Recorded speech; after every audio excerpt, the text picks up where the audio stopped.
I'm going to basically talk about the heteronormalization of anal sex and try to make links with porn because that's their campaign. So gender, power, and pornography in the context of the mainstreaming of anal sex. If you have any questions, please let me know. And okay, so before we start, this is not a trigger warning, but sort of a quick message.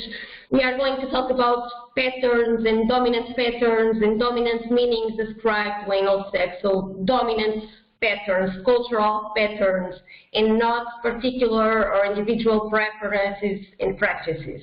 So, and this is to answer already to that.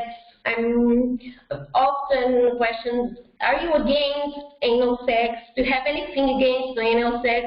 And this is a very traditional question that we feminists that criticize sexualization or pornography or something like that, or that's dare to challenge or to question male-centered practices or male-centered representations of sexuality are asked. It's a very easy label, the anti-sex or the anti-sexuality or the sex negative. No, this is not a sex negative approach. This is at least an anti-sexism approach, an anti-coercion approach. I have absolutely nothing against sex. I have everything against the misogyny that is conveyed in patriarchy through sexuality. So I do not assume at all that all heterosexual anal sex involves or reflects gender coercion. So I want to make this pretty clear since the beginning. And I want to ask you, because I found the content myself when I was doing research, specifically about media representations of anal sex, I found some of the material quite disturbing, personally quite disturbing. So it goes without saying, feel free to leave at any time that you feel disturbed by it. And I'm available after the webinar and whenever you want to talk about it more privately if you feel comfortable. So now let's start.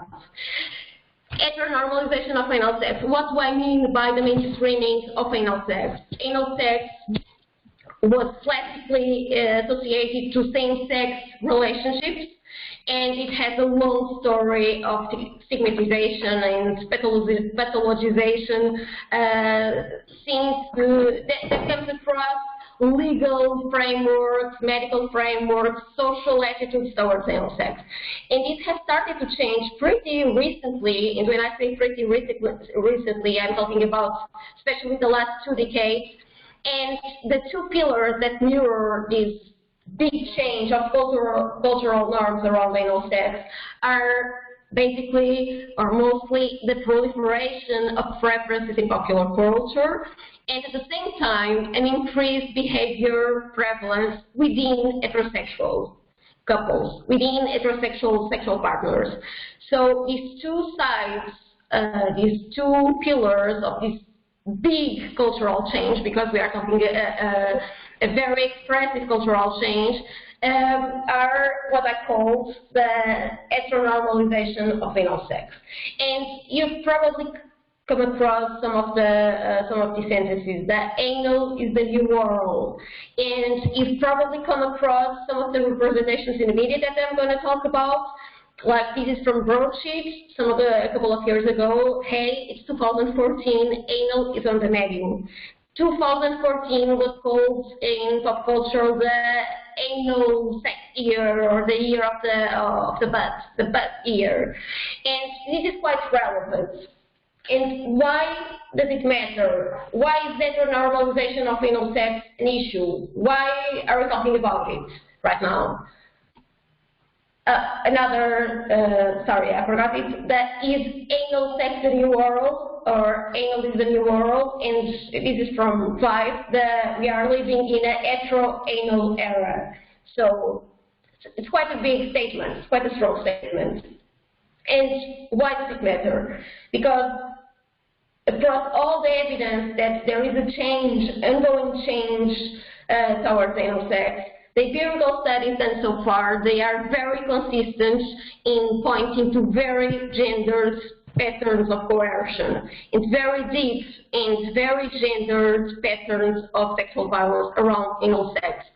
Probably some of you have heard the chant that happened in the Yale fraternity chant in 5 years ago, I think, that no means yes, yes means anal. These quite simply mirrors and portrays a sort of male dominance around anal sex that I'm going to talk about a little later. And this was quite relevant.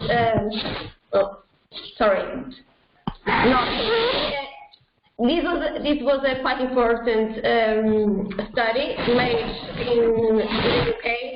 Sorry, I cannot hear you. Can you please, can everybody mute their mics, please? There is too much interference for Maria to be speaking. Okay, I think it should be fine. Thanks. Sorry. This was a quite important study done in the UK. It's published in 2014. And basically they interviewed boys and girls from 16 to 18 years old. And this is a quote from one of the boys. And what they observed and what they witnessed and what the study showed was that boys and girls had very different perceptions and attitudes and expectations around anal sex. Boys basically framed it as another step of male conquest and something that was pretty much a sign of male power across the peer pressure culture. And girls, on the opposite side, they said that they were expected to be pressured, they were already expecting to be pressured, and they were afraid that by giving in, they would damage their reputation. So there was a quite strong double standard underpinning this gender division. But this was, I found it a very powerful statement and a very powerful quote from a boy that said, "Every hole is a goal." Imagine, I think we all can look at it and see it as a portray or a summary of this penetration imperative that underlines heterosexuality in its dominant form. The idea that anal sex is just another chapter of the penetrative experience, that's something that adds into the last step of oral and vaginal sex. Sorry. Oh. So how did it start? Where did it come from? I'm talking about this huge landscape, the media landscape, this cultural change. How did it start? What are the factors that triggered, what are the cultural conditions that triggered these huge cultural and still ongoing change? Obviously, I'm going to start with porn. Pornography, I believe, and we have all the evidence to support this, played a huge role, a strong role in this mainstreaming of anal sex. I believe it was the catalyst, and I want to be pretty clear here. I don't believe it's a cause. I don't believe we can talk about casuality here, because it's much more complex and much more. It's broader than that. It's not as easy as mapping the causes, but definitely pornography plays a huge part. I believe it triggered a cultural dissemination of anal sex, but it will be very, very simplistic to assume or to say that it had by itself caused it, the mainstreaming of anal sex. And when did anal sex started to be a thing or such an important thing in pornography? Purcell does, I'm going to quote the whole thing because I think it summarizes the whole chronology pretty well. Anal sex morphed from a rarity in the 70s to a special act that was featured at least once in every big gonzo movie in the 90s, to the final act of most scenes in major movies in the 2000s, to the main or primary event of nearly every sex sequence by 2010. And the predominance of anal sex in mainstream porn has been well documented. This is a study that had a sample of the best-selling porn DVDs, and not only anal sex, but double anal penetration. They were featured in a pretty high number of movies, and the so-called ATM sequence, the S to mouth. I believe it was, I'm going to go forward, but I believe it was 50%, 55%. I will send you the link with the study, but I'm pretty sure it was something like 55% of the whole sample that already contained 10 years ago the S to mouth sequence. And we couldn't take so much simply from this S to mouth sequence. What does it portray about women's pleasure, or what does it portray about women's humiliation? What does it represent? And in 2015, and this study was done in New Zealand by my very loved PhD supervisor and another student, and they interviewed boys about their pornography consumption, and basically they said 5 years ago that ATM was standard. It was not something that was not shocking or something new to them. So what does anal sex represent? What's its appeal? And I believe this quote from Gildines is pretty relevant here in this context, and she says that the desire to see women usually degraded and powerless explains in part why anal sex has become so popular in porn. In the real world, this act is becoming more common, but I doubt that many women are seeking out the type of anal sex that the pornographers depict. What generally makes anal sex so appealing in porn is the potential pain and harm that robotic and mechanicist thrusting can cause women. And she wrote it in 2010.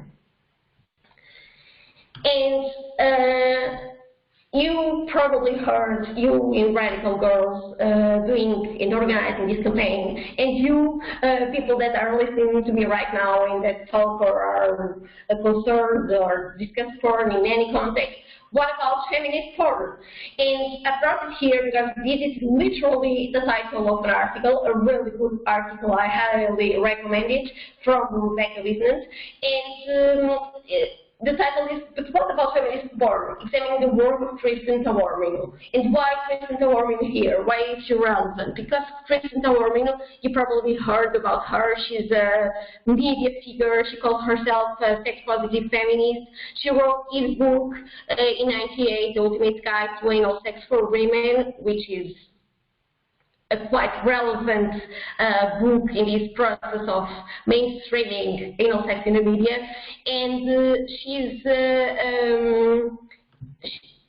very connected to the so-called feminist porn. She produced some of the movies. She took part in 2 of them, and I'm going to read it because I think it again speaks volumes to the so-called feminist porn.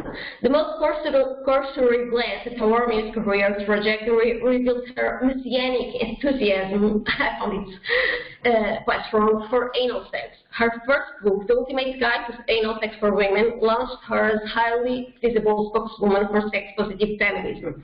And her identically titled porn video marked the beginning of her career as a porn director.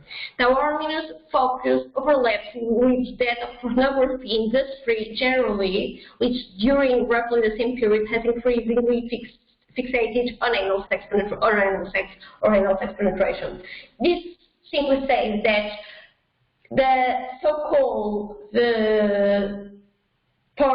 feminist porn, shares so much of the guidelines and the scripts and the core representation of what is supposedly very distinct the mainstream porn and porn industry. So Taormino supposedly presents something alternative, a niche that targets women and is women's friendly or even feminist, And by analyzing her work, Rebecca Wiesent basically did a huge service, I would say, by showing that the similarities are bigger than the difference at all. And why do I say that porn does not explain everything? And we cannot talk about the direct cause.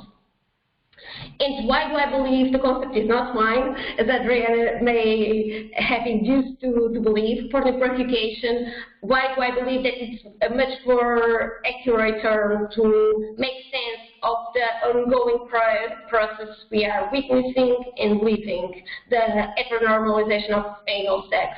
Because even if you have never been exposed to porn, you will for sure be exposed to a pornified society, and you will be for sure exposed to porn influence in any way or another.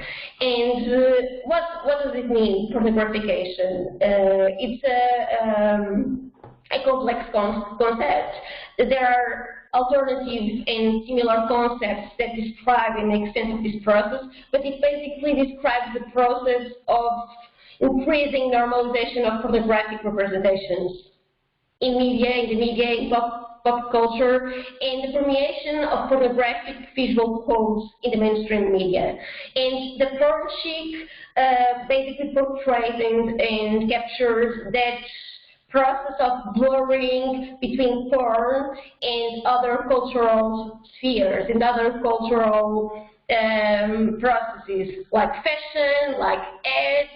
It's everywhere. It's basically everywhere. So we are definitely living in a pornified society or a porn culture, whatever the concept you might prefer. So this is not only about porn consumption. That's the point I want to make.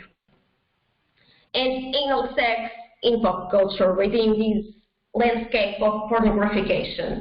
You probably, if you are interested in this webinar, you were probably exposed or paying attention to anal sex in pop culture. And you probably have seen one or a few or a lot of representations, and some of them I will be talking about. You probably saw this A Guide to Anal Sex that was published in 2017 in Teen Vogue. It was highly contested and highly criticized, and I did basically a genealogy, and I published it this year, genealogy and a whole study across media representation as broad as I could do. So I'm gonna try to expose it and try to present it briefly, so we still have time to have a little chat. But basically what I did was I mapped the media content related to anal sex as much as I could, and then I tried to identify the dominant discourses that were across all those media materials and all those media platforms.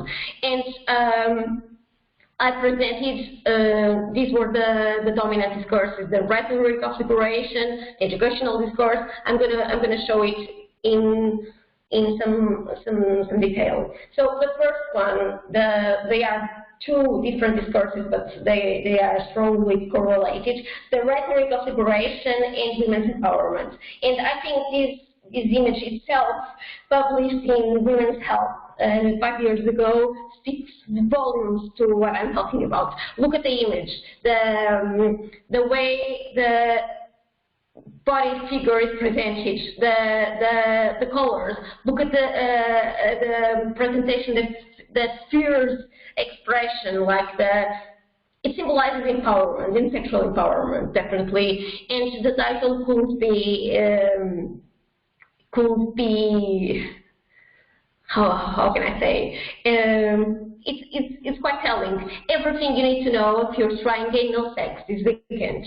What's it still doing on your bucket list? So this is Women's Health magazine. It's magazine that targets only women and has a female-friendly background. And what is this? What is the basic message of these discourses? Rhetoric of women's empowerment and sexual liberation. Basically, it's another chapter. It presents anal sex as another chapter of the sexual liberation. We heard it before. Maybe not. I didn't.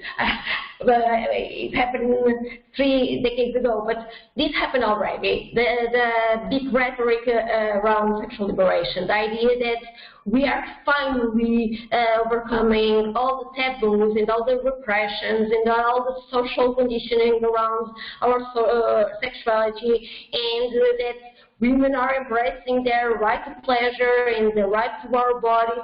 And there's obviously a part of truth in that, and a part of potential and I would say good intention in that, but it definitely is tricky. And this is the graphic that came along the Teen Vogue article, and look at this. You probably saw, if you saw the Teen Vogue, you probably noticed that it has a graphic and that it presented male and female bodies without saying men and women or female and male, and it just labeled the bodies differently and called them non-prostate owner and prostate owner.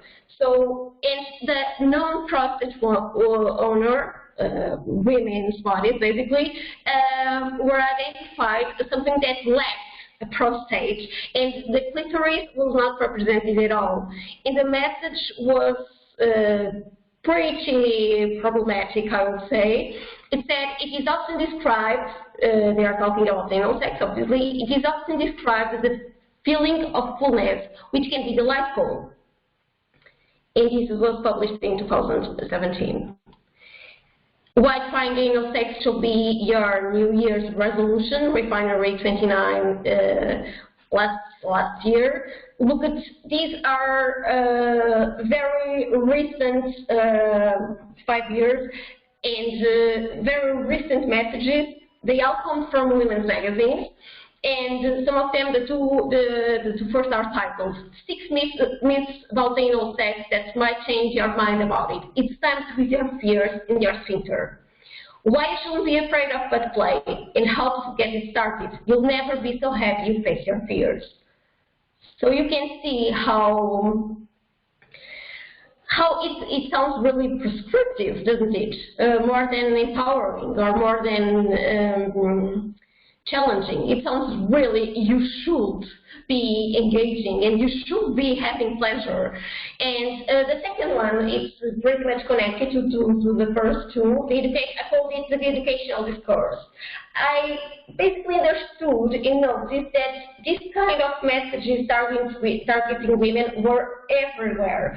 And they were everywhere in women's magazines when they talked about anal sex, and they addressed virtually every dimension of women's routines. They talked about lubrication a lot, as you can imagine, as you can expect. They talked about hygiene, protection, nutrition, and let me show you. This comes from Women's Health. And that comes from Women's Health. It has other parts that I could not show here, but simply said, how to prepare to anal sex. Eat first, experiment until you find your glass slipper of loops, and poop beforehand. And here from Cosmopolitan, when they had an article called The Food Diary of a Porn Star, so you can see the intersections we were talking about, the pornographication of society. It's everywhere. And this particular woman shared her diary, and she said, I had a Reels again at 9 a.m. At 11 a.m., I ate a mango. I didn't eat much that day because I was going to a friend's house, and I knew I was going to have sex. And I knew I was going to have anal sex, so I didn't really eat very much. So imagine all the preparation, all the managing, all the investment that this message contains. At night time, when I got home, I had fish and catered pots. it was that way. So basically, the message she did is virtually anything during the day because she knew she was going to have no sex. I ask you to imagine men being told and being addressed this kind of message. Do not eat. Poop beforehand. Clean yourself. Imagine, it's pretty hard for me to imagine men's magazines portraying this kind of messages. It's so detailed, so impositive. And it's virtually addressed all the dimensions, I said it before, and it has a lot of mixed messages concerning women's pain. In a way, they say anal sex should not hurt, so you have to do all the preparation, relaxing, use a lot of lube, be sure that you're comfortable, everything, prepare everything so it won't hurt. But at the same time, it's possible that it hurts, and it's expectable that it hurts in a few first times. So, in a way, there are a lot of mixed messages here, and there's a worrying part of normalizing women's pain. And again, I ask you to imagine a gender reversal scenario. Will this be expected? Will this be normal? How would we react to a message that targeted men and normalized their pain so somebody else will have pleasure with it? And it's pretty twisted, I think. And there's a lot of emotional work involved in all the messages. The immerse, the put beforehand. So basically you have to prepare, you have to do all the adjustments so the sexual act works. I remember my supervisor, when I told her and presented her the initial results and the initial dating, she said, "Oh, it sounds like women are preparing for a marathon." And when I thought about it, yes, it's a lot of investment, it's a lot of emotional work. The communication, communicate with your partner, buy lube, buy this kind of food, eat first, don't eat too much, put beforehand, have cleaning towels at hand. So there's a lot of regulation around women's sexuality. And so the disturbing content to me, the male sex drive discourse, I found that the idea that men are obsessed about anal sex was everywhere, and that the power metaphors were virtually everywhere around, in all platforms, women's magazines, men's magazines, everywhere. And this is an article that I found quite illustrative and by telling 5 real reasons guys want to try anal sex. And it was published in Cosmopolitan, it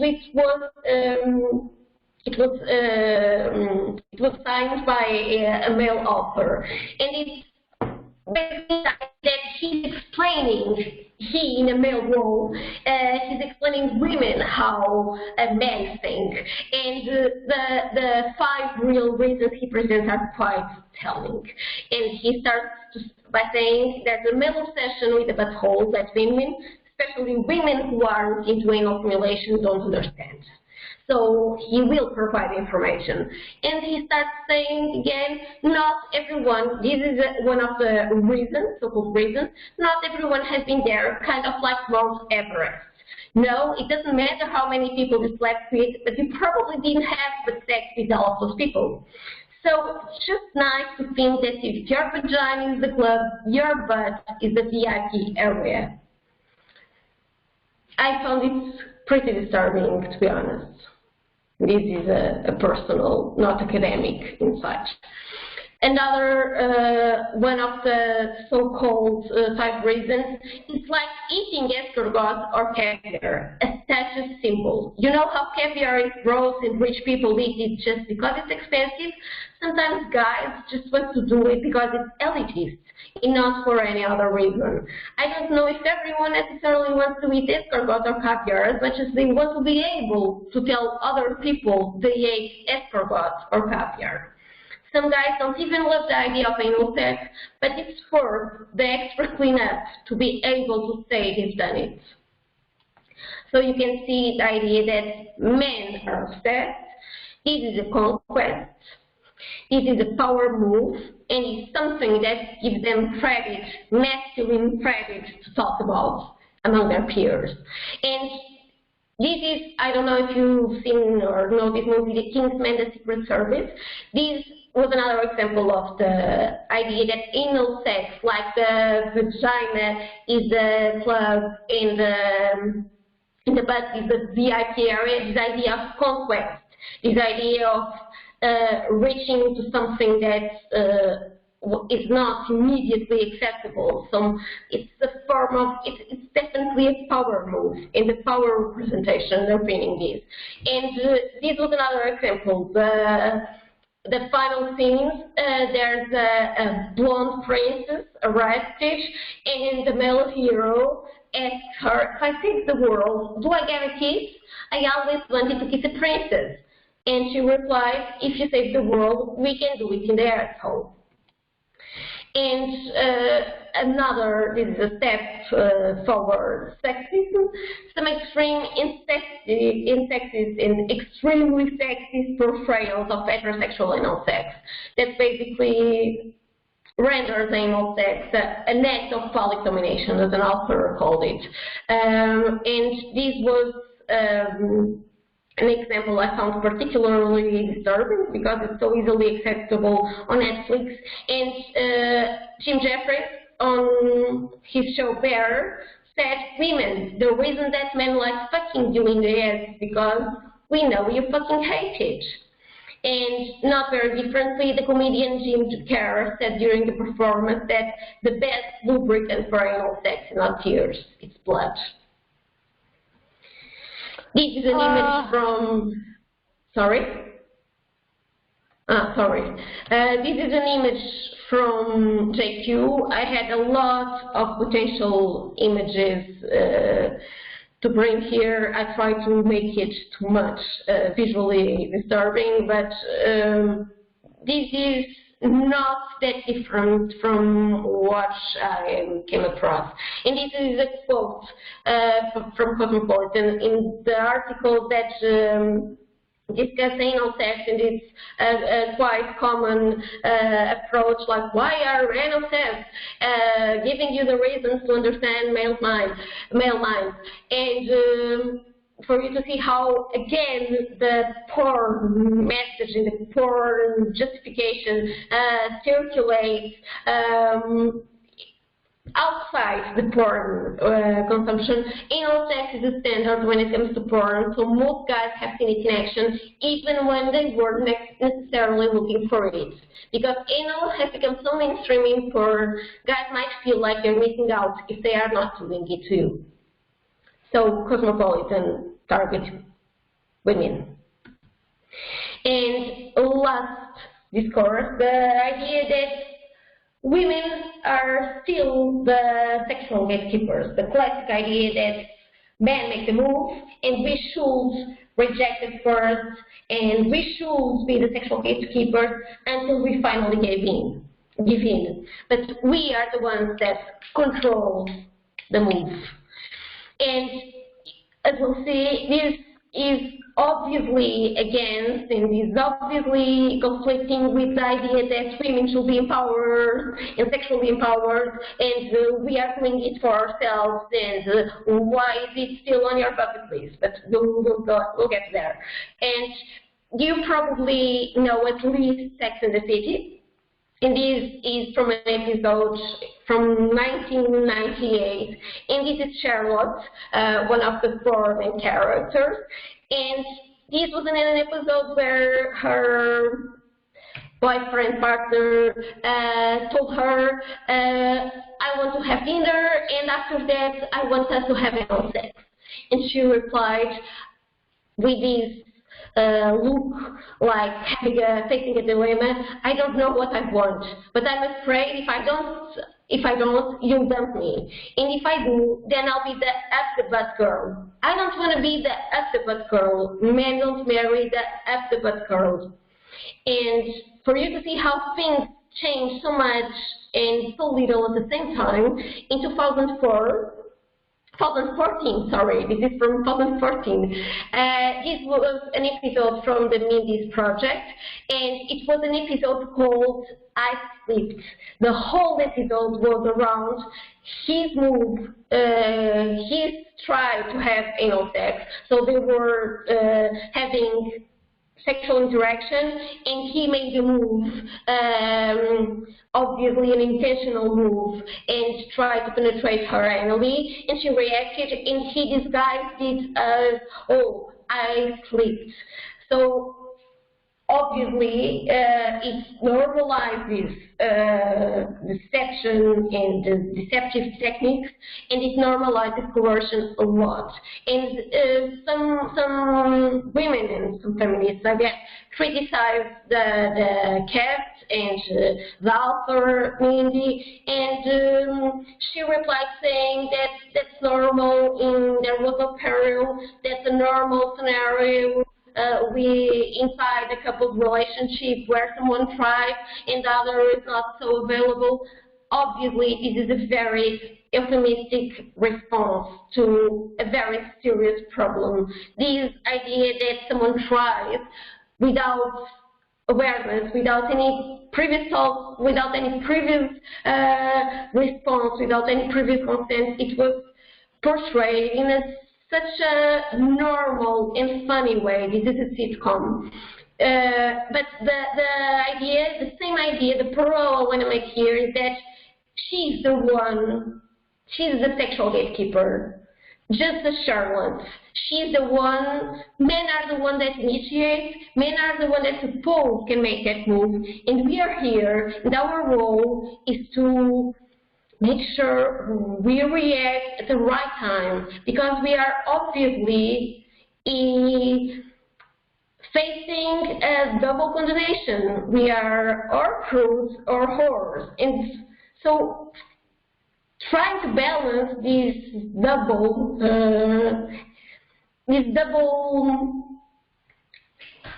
how can I say it, this double face of misogyny, in this double face of regulation of women's sexuality. And what do I basically want to say about this constellation of discourses that I showed you very briefly? I can tell you I was researching pop culture for months, and this is just a sample. Obviously, as you saw, there are tensions and collisions and pretty serious pitfalls. And why do I say pitfalls? Because, as you saw, women are ascribed very different roles. We are supposed to be sexually empowered, sexually liberated, sexual entrepreneurs, as the authors say. We are supposed to be in control of everything, of our pleasure, our sex. We are supposed to be sexually adventurous. Obviously, this is a demand. This is a pressure to. No one wants to be seen as a prude that doesn't read, and nobody wants to be seen or be told we are not, what's it doing in our bucket list, after all? And why do I say this is a pitfall? And why do I think sexual empowerment is really a women's false friend? And because it portrays a paradoxical mandatory freedom. What do I say by mandatory freedom? The sexual choices, and these, first we have the discourse that choice everywhere, the individual choice, and the individual, everything is a choice in this neoliberal framework. But when you look at it with a little bit more carefully, there are very different evaluations of choice and the choices available. So firstly, the choice to engage in anal sex is seen as celebrated as empowering, as an empowering one that embraces pleasure, that liberates women, enhances intimacy with their partner. And in contrast, the choice not to engage or to refuse anal sex, or simply the choice to not to want to try at all, is seen as not truly a choice, but a conditioned reflex. So basically, we are still not liberated. And women are free. What does it do? What's the work underpinning these dominant discourses? It basically equates freedom with sexual activity and with a certain kind of sexual activity and a certain kind of sexual repertoire. So the choice not to engage is not really a choice, and women are free if and when they choose to engage in anal sex. So it seems to be challenging women all the time. Culture is challenging us all the time, like, are you really empowered? Are you empowered enough to try it? And I found this quote quite impressive. Herbonic, she's a researcher and she's also a teacher, and at the university, and she said, but basically, she summarized it in a perfect way to me. What basically this whole message tells us, and tells young women especially, is that if they don't want to do it, they are suddenly not good enough. They are frigid, they are missing out, they are not exploring their sexuality, they're not adventurous. And just to finalize, why is it really a false friend? Because we are doomed if we do, doomed if we don't. So this whole set of discourses, this whole set of rhetorics I showed you very briefly, they basically trap women, and they basically, the script is, they deemed us to fail. There's a high chance women will fail. Because women, if we choose not to try anal sex in the first place, they will be probably accused or be perceived as socially repressed and willing to overcome culturally embedded taboos. And if women engage in anal sex and do not enjoy it at all, if they experience pain or if they experience any kind of distress, what does it say? Because women are addressed this whole scientific package about anal sex, how to make it pleasurable, how to avoid pain. So remember, put beforehand, avoid this food, avoid this, avoid that, do this, do that. Teresa Warren, in her book, she had a whole paragraph talking about how to prepare, and she even talked about meditation. It was like take a bath, candles, music.